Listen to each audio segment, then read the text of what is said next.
Hello students, नमस्ते सभी को।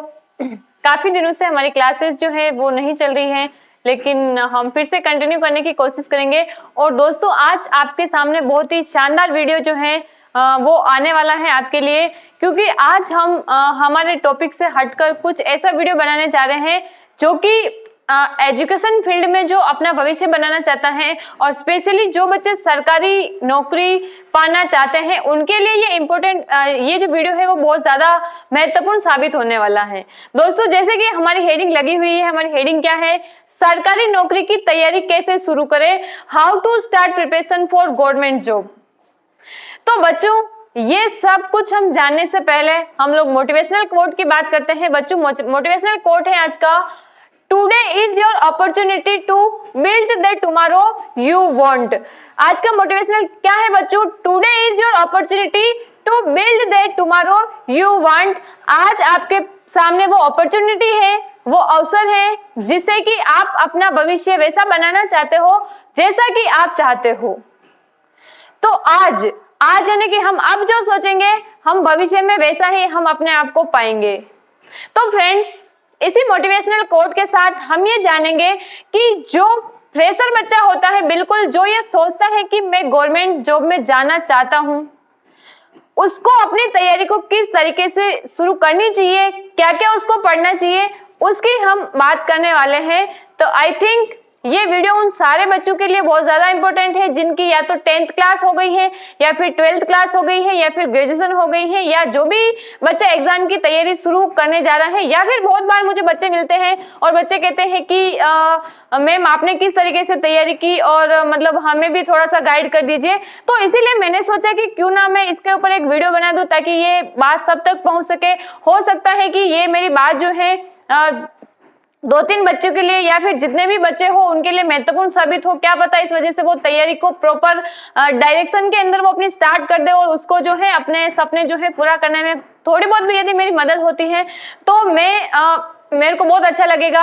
और क्योंकि ये वीडियो मैं आज ही इसीलिए आपके सामने लाई हूँ क्योंकि मेरे को जॉब में आए हुए 4 साल हो गए और मुझे लगता है कि आज ही के दिन मैंने ये जॉब ज्वाइन की थी और इसीलिए मैं आज इस वीडियो को लाना ज्यादा इंपॉर्टेंट समझ रही थी। तो हम स्टार्ट करते हैं बच्चों। तो देखिए, हम बात करते हैं कि हमें कहाँ से शुरुआत करनी चाहिए, हमें तैयारी की शुरुआत जो है वो कहाँ से करनी चाहिए। तो बच्चों, हालांकि अलग अलग लेवल हो सकता है, मतलब जैसे किसी बच्चे का बेसिक हो सकता है, कंसेप्ट क्लियर हो सकता है, किसी का बेसिक कंसेप्ट क्लियर नहीं हो सकता है। हम एक बिल्कुल कमजोर बच्चा है और वो चाहता है कि मैं गवर्नमेंट जॉब की तैयारी करूं, तो उसको कहां से शुरुआत करनी चाहिए बच्चों? उसको शुरुआत करनी चाहिए 6th, 7th और 8th की जो एनसीईआरटी की बुक है, जो स्कूल्स में बुक चलती है, वहां से उसको शुरुआत करनी चाहिए। तो मैं यदि यहाँ पर स्टेप फर्स्ट की बात करूं बच्चों, यदि मैं स्टेप फर्स्ट की बात करूं तो सबसे पहले यदि उसके कॉन्सेप्ट बहुत ज्यादा वीक है, वो बहुत ज्यादा बच्चा जो है थोड़ा कमजोर है पढ़ने के अंदर, तो उसको कहां से शुरुआत करनी चाहिए बच्चों? 6th क्लास, 7th क्लास और 8th क्लास। बच्चों, इन तीनों क्लासों की जो मेन इंपॉर्टेंट बुक्स होती है जिसकी मैं यदि बात करूं तो इसमें इन तीनों क्लासों की एक तो बुक आती है विज्ञान, साइंस, वो पढ़नी चाहिए। 6, 7, 8 का साइंस पढ़ना चाहिए। दूसरी यदि मैं बात करूं तो बच्चों सोशल साइंस, सामाजिक विज्ञान की किताब जीके कंप्लीट करने के लिए बहुत ज्यादा इंपॉर्टेंट है। बहुत ज्यादा बेसिक यदि कंसेप्ट क्लियर करना है, बहुत ज्यादा यदि हमारी स्थिति डाउन है तो हमें 6, 7, 8 की सोशल साइंस, सामाजिक विज्ञान हमें पढ़नी चाहिए।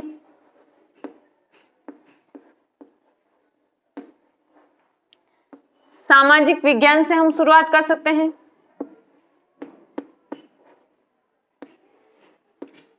सोशल साइंस से हम शुरुआत कर सकते हैं।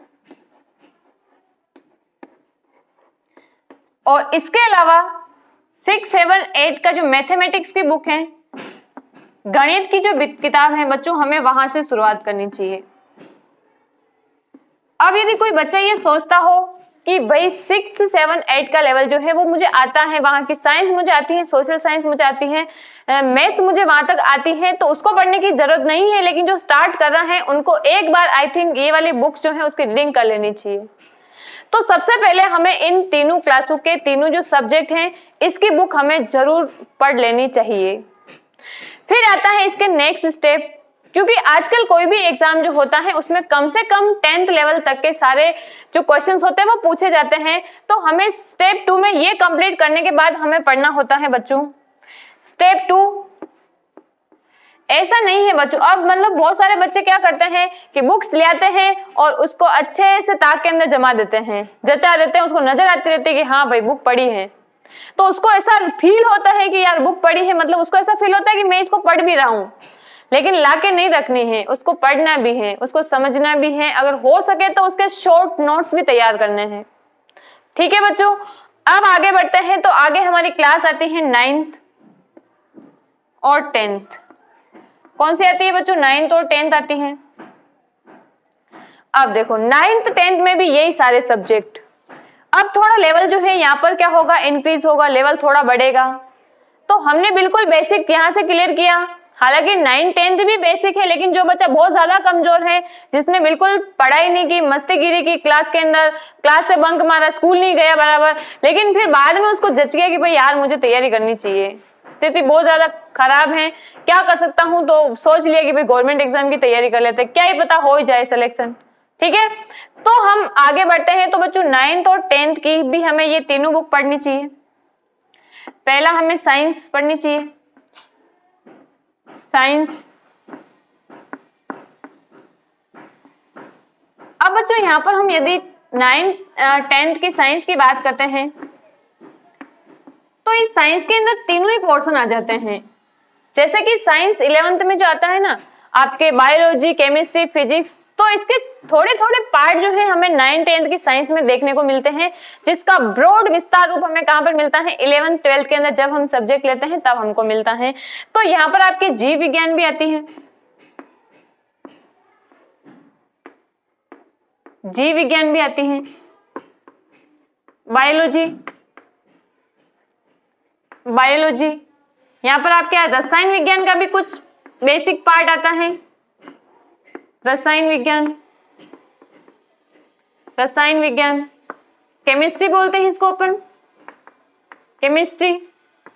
और भौतिक विज्ञान में भी जैसे हम गति की बात करते हैं, कार्य ऊर्जा शक्ति, इसके अलावा ऊष्मा की हम बात करते हैं, हम विद्युत धारा की बात करते हैं, हम चुंबकीय प्रभाव की बात करते हैं, तो ये सारे के सारे चैप्टर जो हैं वो बच्चों फिजिक्स के चैप्टर हैं। और ये आपको 9th 10th की जो वर्तमान में संचालित एनसीईआरटी की बुक है उसमें आपको देखने को मिलेंगे, फिजिक्स। तो ये हमें जरूर पढ़नी चाहिए। ठीक है बच्चों, अब दूसरा आता है हमारा सामाजिक विज्ञान, सोशल साइंस।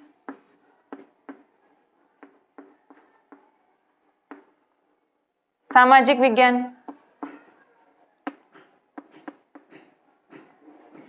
अब देखो ये किताब बहुत ज्यादा इंपॉर्टेंट है। सोशल साइंस, सामाजिक विज्ञान में बच्चों जीके के अलग अलग सब्जेक्ट का बेसिक दे रखा होता है। जैसे सब्जेक्ट आपको पता हो थोड़े बहुत, तो जैसे कि भूगोल है, ज्योग्राफी है, जैसे कि अर्थशास्त्र है, इकोनॉमिक्स है, इसके अलावा पॉलिटिकल साइंस है, राजनीतिक विज्ञान है, इसके अलावा इतिहास है। तो ये जो जीके के सारे सब्जेक्ट जो हम 11th 12th के बाद में अच्छे से डिटेल में पढ़ते हैं, उनका बेसिक जो है ये हमें 9th 10th की बुक में मिलता है। ठीक है, तो देखो सोशल साइंस में कितने सब्जेक्ट होते हैं बच्चों, और अभी तो एनसीईआरटी में सारों की बुक्स भी अलग अलग हैं। भूगोल अलग बुक में मिलेगा, अर्थशास्त्र अलग में मिलेगा, पॉलिटिकल साइंस में अलग बुक में मिलेगा, और इतिहास आपको अलग बुक में मिलेगा। ठीक है, तो देखिए इसमें कौन कौन से सब्जेक्ट होते हैं। तो इसमें ज्योग्राफी होता है,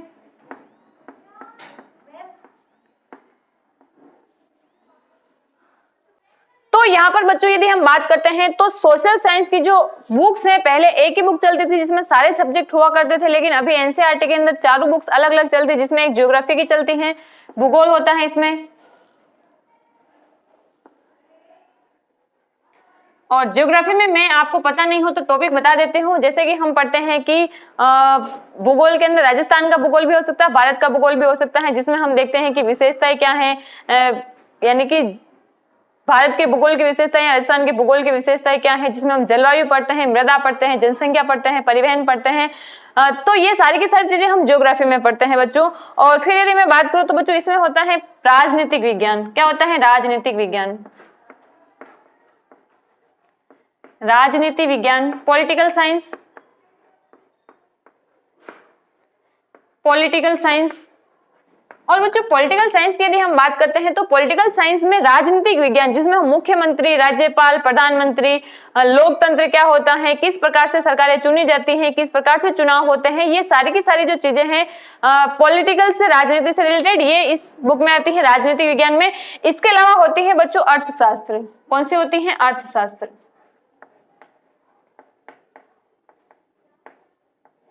अर्थशास्त्र, इकोनॉमिक्स होती है। और इकोनॉमिक्स में बच्चों हम क्या पढ़ते हैं? इकोनॉमिक्स में हम पढ़ते हैं कि राष्ट्रीय आय क्या है, इसके अलावा जनसंख्या पढ़ते हैं, हम HDI पढ़ते हैं, ह्यूमन डेवलपमेंट इंडेक्स पढ़ते हैं, हम लोग बैंक की बात करते हैं। तो अर्थशास्त्र, इकोनॉमिक्स से रिलेटेड सारी चीजें हम किसमें करते हैं? अर्थशास्त्र वाली बुक के अंदर करते हैं, ठीक है। और इसके अलावा आती है बच्चों इतिहास। क्या आता है? इतिहास, हिस्ट्री आती है। तो ये सारे के सारे जो सब्जेक्ट होते हैं बच्चों, ये किसमें होते हैं? ये होते हैं सोशल साइंस के। और हिस्ट्री में हम क्या पढ़ते हैं? इतिहास की कुछ महत्वपूर्ण घटनाएं, इतिहास की महत्वपूर्ण घटनाएं, जैसे कि कौन कौन से राजवंश थे। जैसे हम राजस्थान की बात करते हैं तो मेवाड़ है, मारवाड़ है, ढूंढाड़ है, इस तरीके से कछवा वंश है। तो ये सारे के सारे राजवंशों की हम बात करते हैं, उनकी क्या सामाजिक व्यवस्थाएं थी, क्या राजनीतिक व्यवस्थाएं थी, क्या आर्थिक व्यवस्थाएं थी। इस प्रकार से सारी बातें हम इतिहास में करते हैं। और इसके अलावा प्रजामंडल आंदोलन है, किसान आंदोलन है, कुछ प्रमुख व्यक्तित्व हैं जिन्होंने की प्राचीन समय में अपना महत्वपूर्ण योगदान दिया था। तो ये सारी चीजें हम किसमें पढ़ते हैं बच्चों? इतिहास में पढ़ते हैं। और हमारा बेसिक कंसेप्ट क्लियर करने के लिए 9th और 10th की बुक्स जो है वो बहुत ज्यादा अच्छी है, सबसे बेस्ट है, ठीक है बच्चों। सबसे पहले यदि आप तैयारी कर रहे हैं तो कोई भी गाइड आपको लेने की जरूरत नहीं है। आप सबसे पहले जो है बहुत ज्यादा बेसिक कंसेप्ट क्लियर करने के लिए 6, 7, 8 की ये तीनों बुक पढ़े, विज्ञान, सामाजिक विज्ञान और गणित। ये यदि आपके क्लियर हो गए हैं तो फिर आपको 9, 10 की साइंस पढ़नी है, बेसिक साइंस 9, 10 की बुक्स। और फिर सामाजिक विज्ञान में आपको 9, 10 की ये 4 बुक मिलेगी, वो आपको पढ़नी है।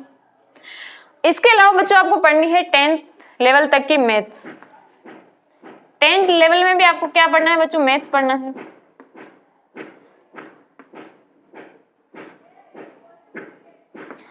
टेंथ लेवल में भी आपको क्या पढ़ना है बच्चों? मैथ्स पढ़नी है।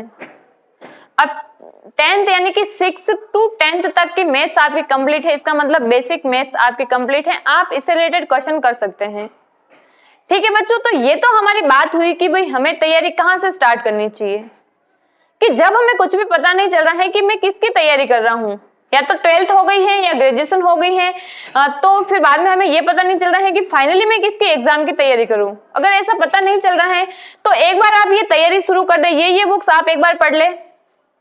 देन जब आप पढ़ेंगे ना बच्चों, महीने पर, 3 महीने, 6 महीने, सबको अलग अलग टाइम लग सकता है, तो आपके सामने एक विजन क्लियर हो जाएगा, क्योंकि आप अलग अलग तरीके से जो है अपडेट होते रहेंगे कि ये वैकेंसी निकल रही है, वो वैकेंसी निकल रही है, मैं कौन सा फॉर्म भर सकता हूँ, कौन सा नहीं भर सकता हूँ। तो आपके सामने एक पिक्चर क्लियर हो जाएगी कि अब मुझे इस गवर्नमेंट एग्जाम की तैयारी करनी है। तो जब आपके सामने ये क्लियर हो जाए कि मुझे इस गवर्नमेंट एग्जाम की तैयारी करनी है, तो बच्चों उस गवर्नमेंट एग्जाम का क्या पैटर्न है वो आपको पता करना है, वो पैटर्न आपको पता करना है। और उसमें आपको ये पता करना है कि उस एग्जाम का सिलेबस क्या है, उसका सिलेबस क्या है, उसके सिलेबस में जो जो चीजें दे रखी हैं फिर हमें वो ही पढ़नी है। अब ऐसा हो सकता है बच्चों की किसी एग्जाम के अंदर जनरल साइंस नहीं दे रखी हो सकती है, या फिर कोई एग्जाम ऐसा हो सकता है जिसमें गणित नहीं मतलब दी हुई हो सकती है। तो मतलब किसी एग्जाम में कुछ सब्जेक्ट होते हैं, कुछ नहीं होते हैं, तो उस कंडीशन में हमें सारा नहीं पढ़ना होता है। ये मैंने बोला कि जब आपको तैयारी स्टार्ट करनी है, पता नहीं चल रहा है कि कौन से एग्जाम की तैयारी करनी है, तब आपको बेसिक तो ये पढ़ना ही है। आप चाहे किसी भी गवर्नमेंट एग्जाम की तैयारी करो, चाहे वो स्टेट लेवल की हो, चाहे वो सेंट्रल लेवल की हो, ठीक है। जैसे मैं यदि आपसे बात करूं तो गणित जो है, ये गणित किस किस में पूछी जाती है बच्चों? तो गणित यदि आप किसकी तैयारी कर रहे हैं, यदि आप बच्चों रीट की तैयारी कर रहे हैं और रीट लेवल 2nd में आपके साइंस है, तो फिर आपको गणित पढ़ना जरूरी है। बच्चों यदि आप पटवारी की तैयारी करना चाहते हैं, पटवारी की तैयारी करना चाहते हैं, तो बच्चों पटवारी में भी क्या पूछी जाती है? पटवारी में भी गणित पूछी जाती है, तब भी आपको गणित पढ़ने की जरूरत है। इसके अलावा बच्चों मैं यदि बात करूं तो फर्स्ट ग्रेड, जो फर्स्ट ग्रेड टीचर की तैयारी करते हैं, तो फर्स्ट ग्रेड वाले बच्चों को भी क्या पढ़ना जरूरी है? उसको भी मैथमेटिक्स पढ़ना जरूरी है। ये सारे के सारे एग्जाम्स कुछ ऐसे मैंने लिखे हैं जिसमें मैथ्स आती हैं, तो आपको मैथ्स पढ़ना जरूरी होती है। कुछ एग्जाम जैसे मैं बात करूं आपसे, जैसे कांस्टेबल में केवल रीजनिंग आती है। जैसे मैं बात करूं कांस्टेबल, राजस्थान पुलिस, कांस्टेबल में केवल ओनली क्या आती है, रीजनिंग आती है बच्चों, उसमें मैथ्स नहीं आती है, केवल क्या आती है, रीजनिंग आती है। इसके अलावा हम बात करें तो sub inspector, SI, sub inspector की मैं बात करूं बच्चों तो एसआई में भी क्या पूछी जाती है, रीजनिंग पूछी जाती है। आप देखो, यदि मैं एसआई की बात करूंगी तो बच्चों एसआई में तो अलग से हिंदी का पेपर भी आता है, तो उस कंडीशन में हमें 9th 10th की या फिर जो एनसीईआरटी की बुक चलती है व्याकरण की, वो भी हमें पढ़ने की जरूरत होती है। तो मैंने आपको ऐसी कुछ बेसिक चीजें या बेसिक कहां से हम शुरू करते हैं, कौन सी बुक से हम शुरू कर सकते हैं, तो उसकी हमें यहाँ से तैयारी शुरू करनी होती है।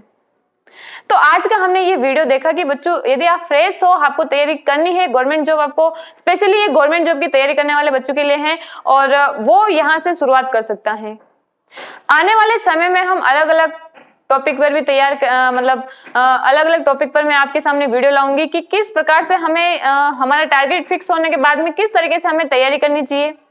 इसके अलावा हमारा ये वाला वीडियो भी आएगा कि 10th के बाद आप कौन कौन से एग्जाम दे सकते हैं, 12th के बाद में कौन कौन से दे सकते हैं, ग्रेजुएशन के बाद में कौन कौन से दे सकते हैं, पीजी के बाद कौन कौन से दे सकते हैं, तो आप कब किसके लिए एलिजिबल होंगे, इसका भी आपके सामने मैं बहुत जल्द एक वीडियो लाऊंगी। तो हमारा वीडियो आज का था बच्चों, how to start preparation for government exam, government job, इसके हमने बात की। तो आपको कैसा लगा वीडियो ये मुझे कमेंट करके जरूर बताएं, और इसी प्रकार से यदि वीडियो आपको अच्छे लगते हैं तो आप मुझे कमेंट करके जरूर बताएं, ताकि आने वाले टाइम में हम अलग अलग तरीके से आपके सामने वीडियो लाएंगे।